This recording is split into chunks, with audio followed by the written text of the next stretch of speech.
Assalamualaikum warahmatullahi wabarakatuh. Salam sejahtera, salam solidaritas buat kita semua. Alhamdulillah syukur hari ini kita masih diberikan kesehatan dari Tuhan Yang Maha Kuasa dan masih diberikan napas kehidupan sehingga kita masih boleh menggerakkan seluruh organ tubuh kita untuk kita boleh beraktivitas.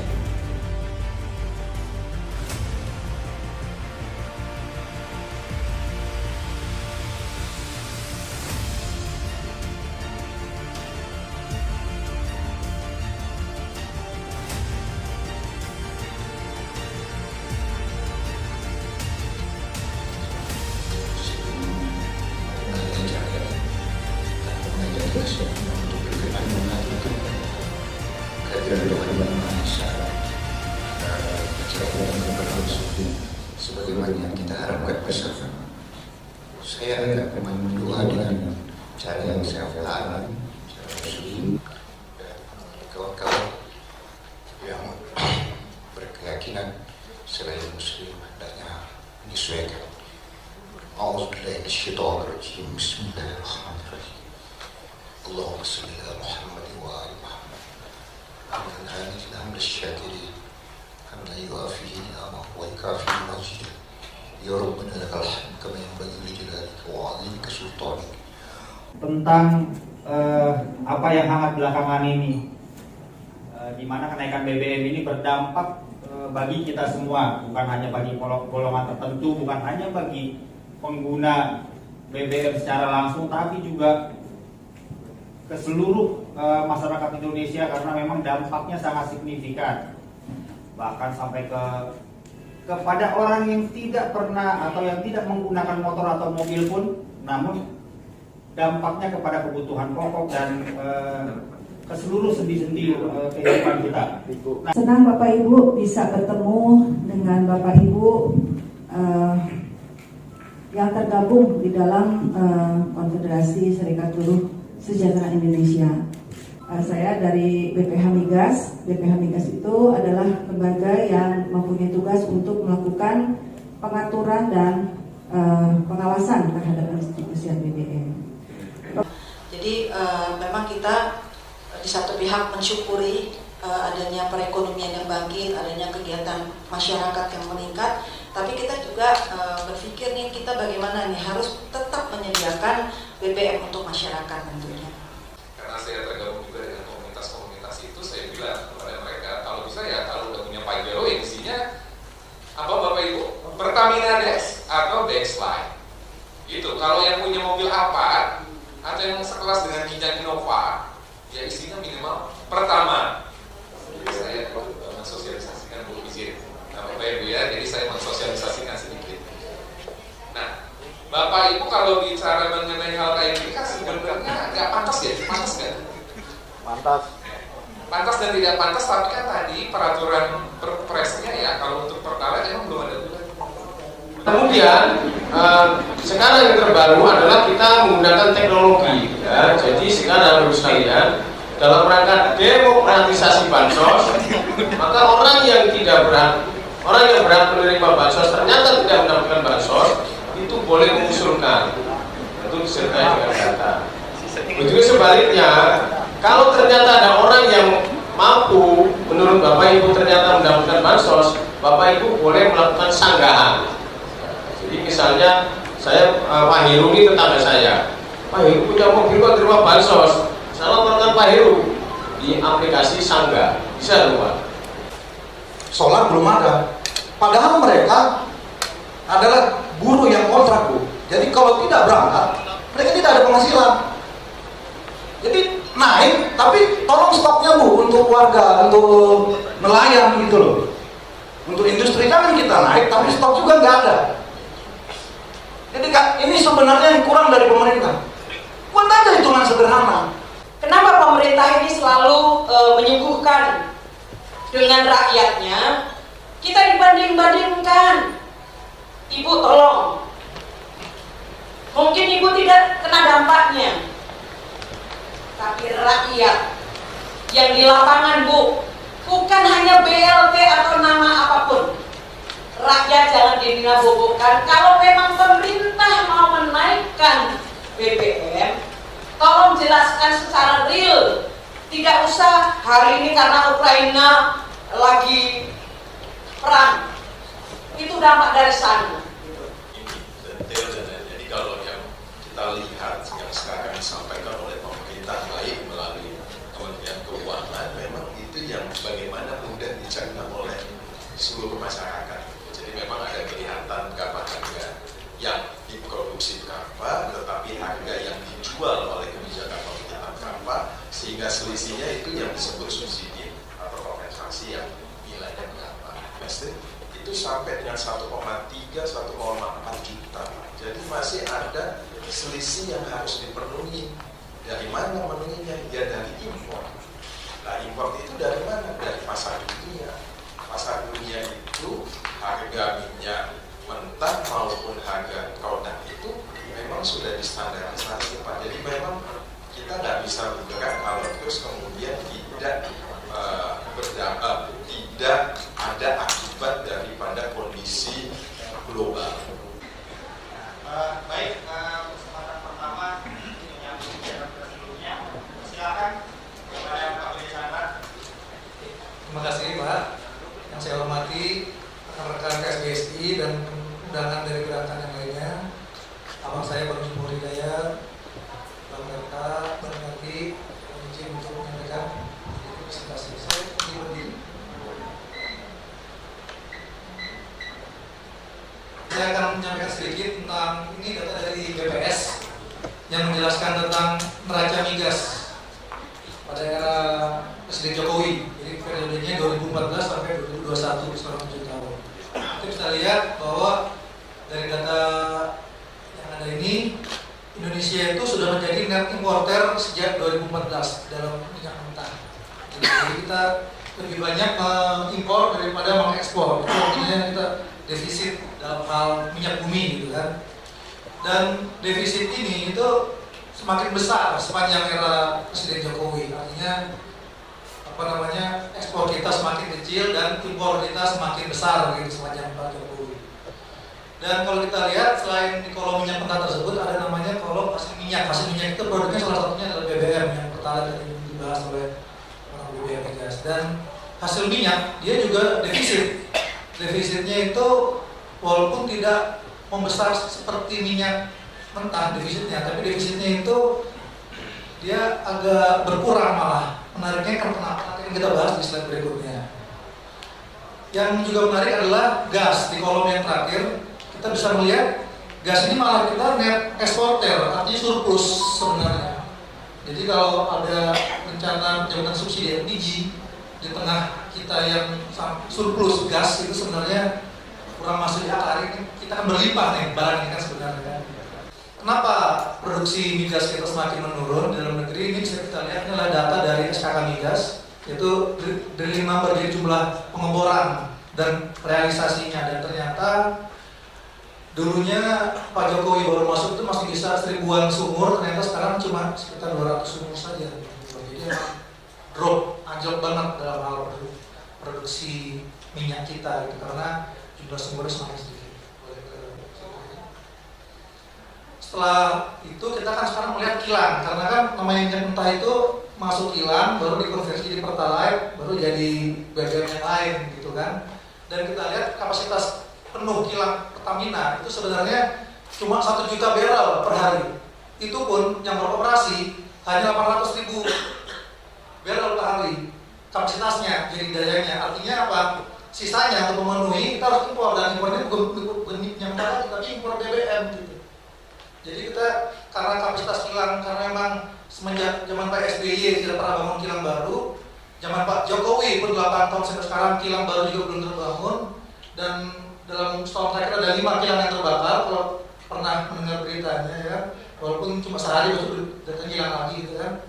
Jadi kapasitas produksi BBM kita semakin menurun gitu kan.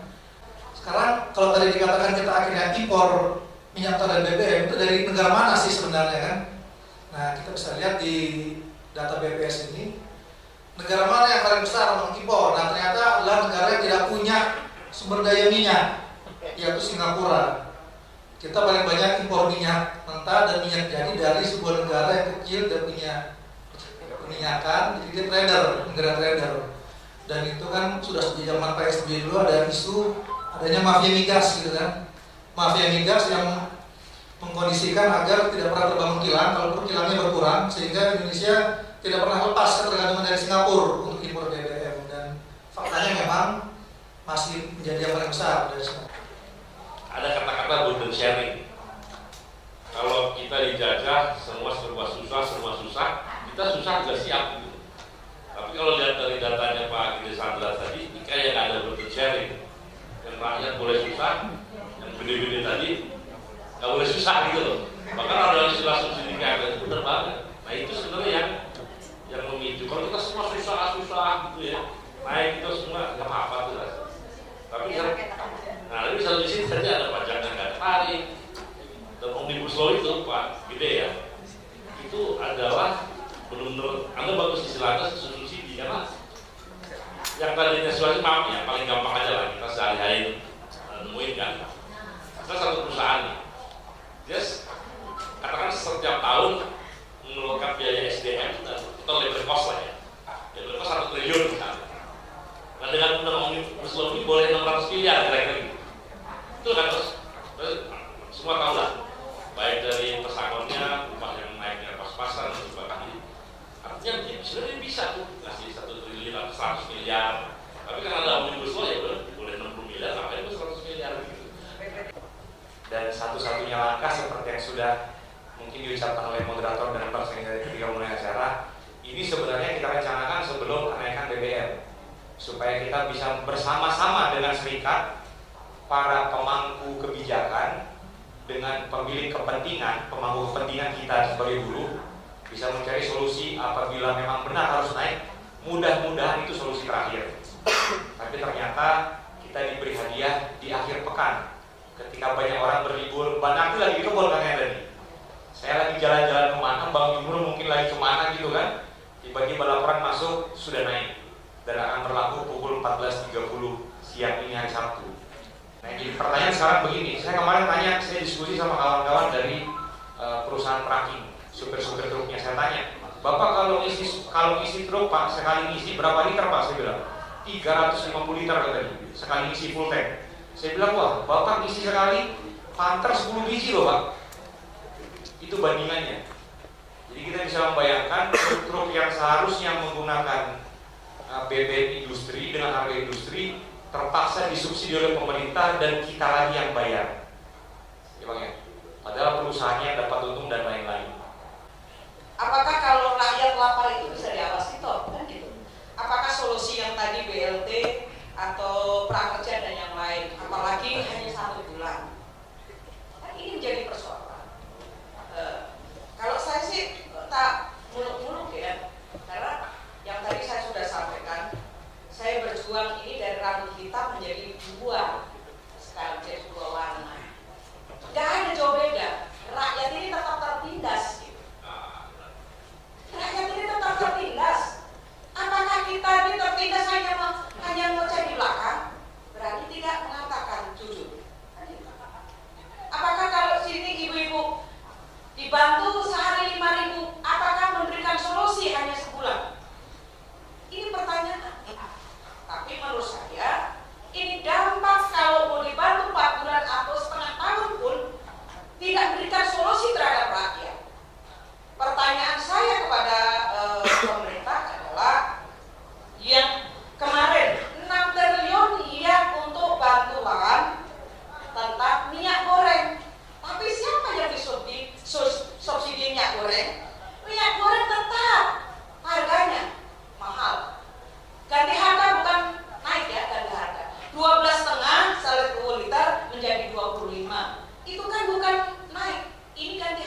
Kalau bahwa kaum buruh ini ada yang nggak kena dampak, ya saya nggak ngerti lagi. Saya mau lihat dari sudut pandang mana. Kalau kita mendukung terhadap kenaikan BBM ini, saya reaktif. Tinggal bagaimana, ini kan khususnya kaum buruh, khususnya pimpinan serikat buruh dan serikat pekerja. Maukah bersatu untuk kenaikan BBM? Kenaikan BBM ini dampaknya dari mana? Dari undang-undang Omnibus Law. Kembali lagi ke Omnibus Law. Maka kalau saya sih usulan saya satu, cabut undang-undang Omnibus Law tenaga kerjaan tanpa syarat dan segera pemerintah Joko Widodo mengeluarkan Perpu. Yang kedua, turunkan harga BBM seperti semula. Ini adalah solusi, bukan BLT, bukan PKH, bukan PIP dan yang lain-lain. Karena semua tidak tepat sasaran. Saya secara jujur, lingkungan saya dan kemarin dari Sukabumi itu orang nggak disamakan aja, mereka nggak dapat bantuan kok. Gitu. Bagaimana kita mau mengawasi? Hari ini tinggal rakyat itu berani nggak bersuara, berani nggak menyatakan yang benar itu benar, yang salah itu salah. Ini tergantung dari teman-teman. Kalau kita hanya berdiskusi, kita hanya seminar ke seminar, ini tidak ada lagi solusi. Solusinya adalah kita turun ke jalan bersama-sama, menyampaikan kepada Presiden Joko Widodo untuk kita menurunkan kenaikan BBM menjadi semula. Itu baru solusi, bukan BLT. Itu aja, saya nggak mau retorika. Tinggal ada nggak kesepakatan di pertemuan ini, kita mewujudkan, kita membuat pernyataan bersama. Itu baru FGD ini ada hasil yang maksimal untuk rakyat. Mau dari manapun, itulah yang harus kita lakukan. Kita jangan takut. Kalau saya sudah sampaikan, nyawa saya sudah wakafkan untuk perjuangan.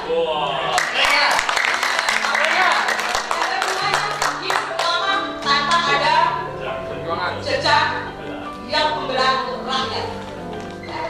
Tidak ada kok. Saya itu mau hidup 30 tahun lagi, tapi kalau hanya menerima, tapi tidak akan berbuat untuk rakyat. Saya rasa itu aja. Terima kasih.